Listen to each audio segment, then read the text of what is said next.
Zohran Mamdani is the Queen's Assemblyman who wants to take on the challenge of running New York City. So I have to ask you, please, you've jumped into the race. What do you think that you bring to the table that other people who've said they want to run don't? I think I bring a vision and a set of policies that recognizes the scale of the crisis we're living through. This is the wealthiest city in the wealthiest country in the history of the world, but it's becoming unlivable for the working class who built it. More than 50% of New Yorkers are handing over a majority of their paycheck each month to a landlord or a bank for housing. But how can you fix that? You know, one way is that about 2.5 million New Yorkers live in rent-stabilized units. Right. Those are units that their rent is set by the mayor.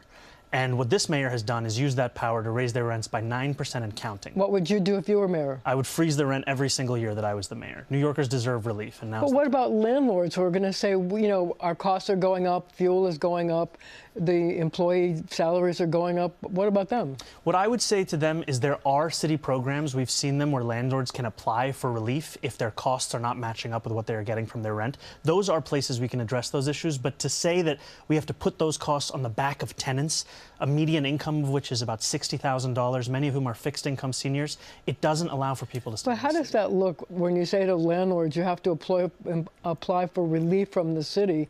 And how is the city going to afford something like that? You know, I think that the city can afford it because I actually don't think there are as many landlords as are claimed that are facing this mismatch between their expenses and their income. Also, in Albany, we have created, against my will, more loopholes for landlords to actually raise the rent through means of individual apartment improvements where they can charge tenants for improvements they do to the units. So what we're actually seeing is, I think, by and large, landlords across New York City are doing all right. It's the tenants that I'm very worried about. So is that the only thing that would be your priority? Would that be your calling card for what your campaign would be about? No, our calling card is going to be how we can make life more affordable for working class New Yorkers across the board. So what we opened with was freezing the rent for rent-stabilized tenant, making buses free for the million New Yorkers who ride them every day, and making them fast because they're currently the slowest buses in America, and making universal child care a reality for New York families. So let's talk about making buses fast. How in the world, with the traffic, even with congestion pricing, are you going to make buses faster? So there are a couple of ways. One thing is that the city has tools it's not currently using, like preferential signaling for a bus that can hold a green light for longer when a bus is actually moving through. Right now, we're not using that technology. But that adds to congestion.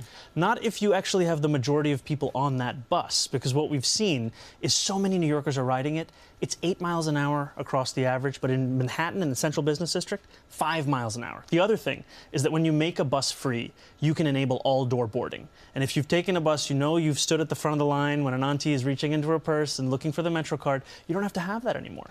But how much is that going to cost the MTA, which has miles and miles and miles of monetary problems? I think that an estimate looks like around $700 to $800 million a year, and that may sound like a significant amount of money, which it is, but between a $350 billion budget across both New York City level and New York State level, it's a question of priorities. Do we believe that working class New Yorkers, 1 in 5 of whom can't afford public transit any longer, do we believe they deserve liberty? But see, here's then the question. Do you then have to raise the fares for everybody else so that the MTA can actually afford to do that? No, I do not think you can raise the fare on working class New Yorkers. I think that this constant fare raising is something that we should in fact be getting this money from elsewhere. One other point I'll make.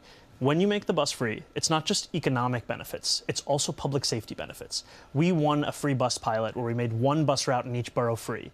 We saw a drop in assaults on bus drivers by 38.9%, an increase in ridership by 30%, and we saw that of the new riders, 11% had previously been driving a car or taking a cab. Now there was less congestion because they were getting on the bus. But, you know, there's a part of me that wonders whether the people who run against you in the mayor's race are going to accept, you know, somebody that's that far to the left, or they're going to be more middle of the road.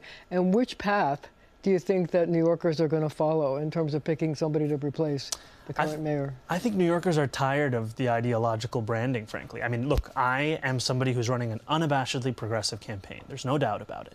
And at the same time, I went and spoke to voters who voted for Trump on Fordham Road and on Hillside Avenue, places that we saw the biggest swings towards Trump. And what they told me the number one concern for them was cost of living. And that was why they voted for Trump? That's what they said, that they wanted change, they wanted someone addressing the cost of living crisis, and they wanted peace in a time of war. Now, we know Trump is insincere about many of those things, if not all of them.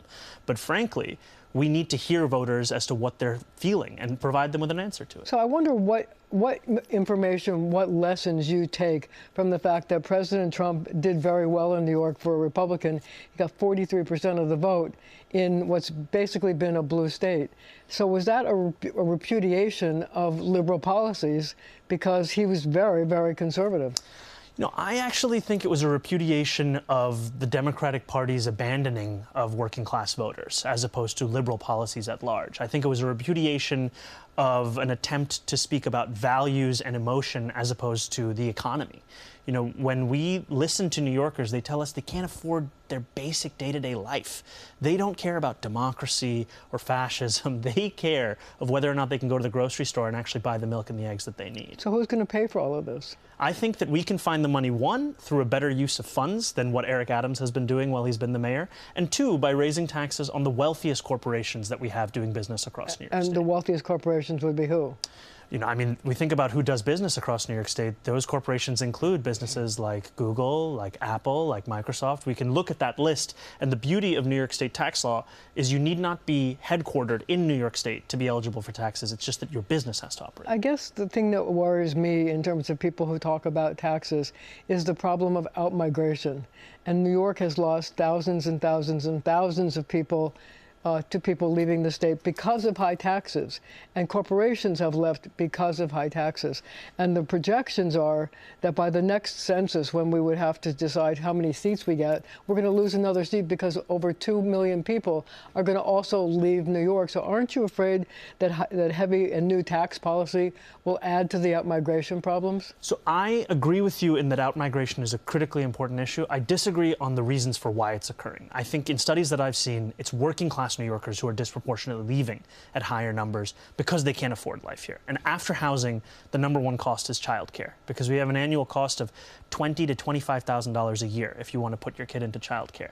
What we've seen in other places like Quebec, when they instituted universal childcare, they saw a 10-to-1 return on their investment. So I think that we have to address outmigration. The way that I think we can actually do it is by investing in working class people and keeping them here. So let's talk about Eric Adams. Do you think Eric Adams has a path to running again? I think he will run again, whether or not there's a path. Seriously? I do. And will voters vote for him? I think some will vote for him, but I don't think that much of his base will. Because, you know, when he ran with promises to working class New Yorkers. But he also ran to make the streets safer, and he can brag about the fact that most crimes, other than assault and hate crimes, are down. Well, I think the issue is that he was talking about crime even when these statistics were not backing it up in that time either. And it was about the emotion of crime, the emotion of feeling unsafe. And for many New Yorkers, that emotion still continues. And I think we have to address it by being serious about it, as opposed to what his approach has largely been, which is that of impunity, whether it be for his police department or his own actions or those of his close associates. Well, we're going to have to leave it right there for now, but there's more after the show on our streaming channel, CBS News New York.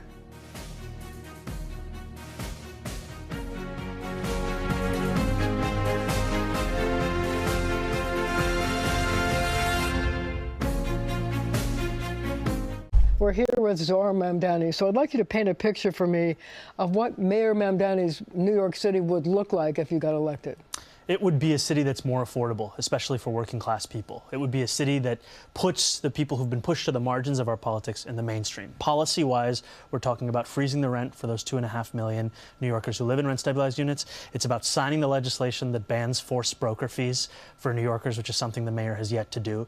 It's about making sure that we go from being a laughingstock in many ways in our public transit with regards to the speed of our buses to being the model for this country, and also by making sure that people can raise a family here. Have you ever fired a gun? I have not fired a gun. Would you ever want to? No, Why? probably not. It's not on my list, I don't think. What's your favorite place on the planet? I think my favorite place on the planet is anywhere where there's not a Google Calendar, because that's a relief from all of the scheduling that I have to live by. A good answer. So, you know, you talk about housing. I wonder how you feel about the mayor's housing plan, the City of Yes. So I have been supportive of the proposal by and large. I don't think that it will resolve the housing crisis in and of itself. I do think it's important to allow for greater construction around specifically transit developments, take away the parking mandate that has been a part of so much of New York City's zoning laws. Would you take away all the parking mandates, or would you still leave the ones in place that were part of the deal? I think that all of them should have been taken away. So who do you turn to for advice? I turn to many people. Frankly, there are those that I've been working alongside for a few years, but also there has to be a recognition that there have been those who have been working on these issues longer than I've been alive. And those mentors, those people who've been pioneering this set of politics, those are people I also turn to. So would you say that you live your values? I would. I think you cannot ask people to do things that you would not do yourself. So if you were elected mayor, what would you do with NYCHA? I think we would have to finally own the responsibility that the city has to public housing residents. More than 500,000 New Yorkers live in public housing. We always love to kick this football around and say, actually, it's a federal government's responsibility. We know Donald Trump is not going to do anything with regards to NYCHA. So we need to take a serious approach to meeting the shortfall, the deficit of more than $60 billion, because right now the conditions are deplorable. So what's one of your favorite holiday traditions? Okay, this is, I don't know, I was telling this to you earlier, but it's a little bit controversial, but it's lamb shank on Thanksgiving. A lamb shank? A lamb shank, a lamb shank. I love it. So are you more of a cat person or a dog person or neither one? I am more of a dog person, but my fiance loves cats and I'm growing to love cats. The only issue is that I'm allergic to them, so I have to get my shots. Does she have a cat, and what's the cat's name? Doesn't have a cat yet, but I know that we will be having a cat soon, and I'm excited. I just need to make sure I'm not swelling up and getting a red face. What was the last show or concert that you went to that you remember? Oh my God. I can't remember the last one, but the first one I went to okay, first is good. Was Coldplay. Really? I love Coldplay. Yeah, 10 or 11 years old. It was great. So how did you celebrate your last birthday? Oh my God.